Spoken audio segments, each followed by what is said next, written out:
don't know anybody who lives in Glendale. Okay. It's so cute. It's so cute. It's so cute. And it is so expensive. But that's it's so quiet. It's so expensive. Yeah, I just like my quiet and cleanness. Like, you aren't afraid to talk about your religion. You aren't afraid to talk about where you graduated from. You aren't afraid to actually be intellectual and actually say real content. So what were the steps that you took to actually create a brand so we can know who Lady London is based off what she put out there on social media? Great. Well, that's an amazing question. I've actually prepared a bit of a PowerPoint. A lot of you guys know. For those who don't know, let me just give a brief introduction to myself. My name is Lady London. I grew up between the New York and New Jersey area. I spent most of my childhood in the Bronx, and then I was raised in East Orange, New Jersey. Go Bronx! Yeah, okay. There we go. As you mentioned, Raven, I do speak a lot about my spirituality.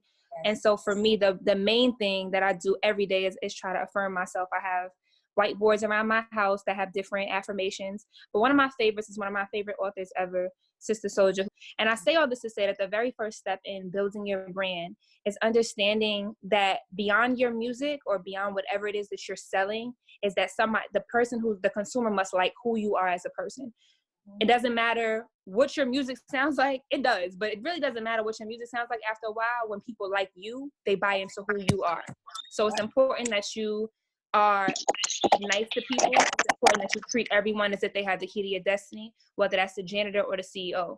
Every artist or every business person should have an EPK, an artist press kit, or a deck, whatever you want to call it, that basically outlines all that they've done throughout their career. And this is just a baseline of, a couple of the analytics for myself. When I say that to figure out what your audience is, I think it's important first, like, okay, this is my stuff. These are my top 5 cities. And the reason why I want to pinpoint that, and why you as an artist or as a business person in general want to pinpoint your key demographics, is because when you're selling anything, you want to make sure that you know that when you go here, you're going to get this amount of love, and you should do X amount of things here because that's where your support mainly is. What comes with that is the grind. If you can't stop thinking about it, don't stop working on it.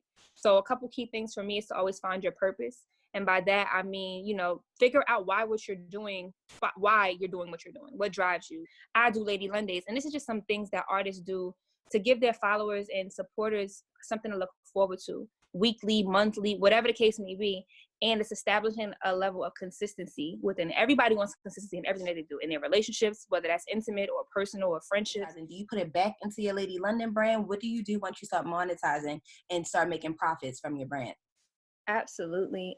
First of all, you have to figure out what you need most at the time. So as an artist, for me, I put my money right back into the studio, or I put my money right back into buying beats, and then once I got to a place where, okay, I can go to a studio consistently, my main thing was making sure that I had ownership of my brand.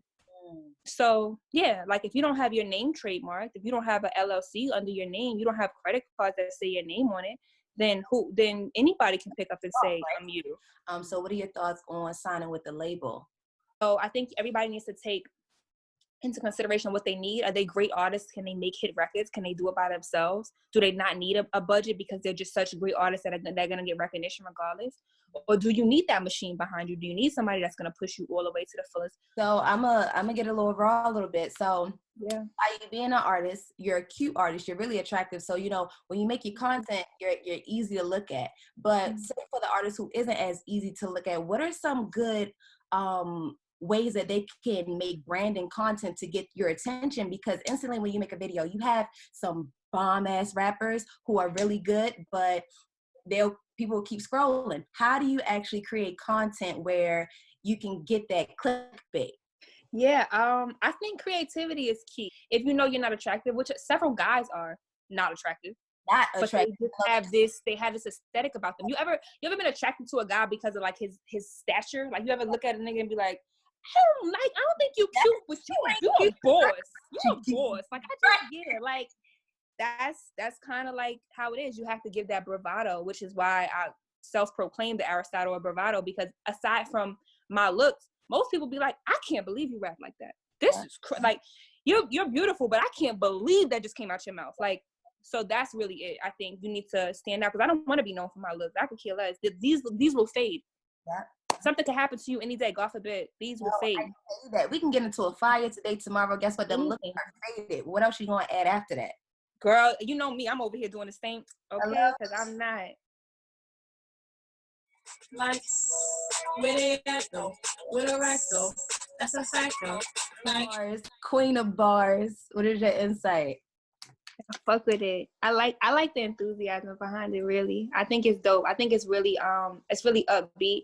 I feel like it's real, like shake your shoulders. Gives me very like old New York. I fuck with it. When they hating on me, I'm gonna come back.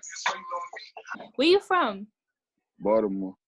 Okay, Baltimore. Got you. I just don't rap like Baltimore rappers. I about to say I ain't get a Baltimore vibe from that. I fuck with them. I got a couple questions. One, where did you release through? Like what distribution? So I did CD Baby through ASCAP. Do I need to do both moving forward?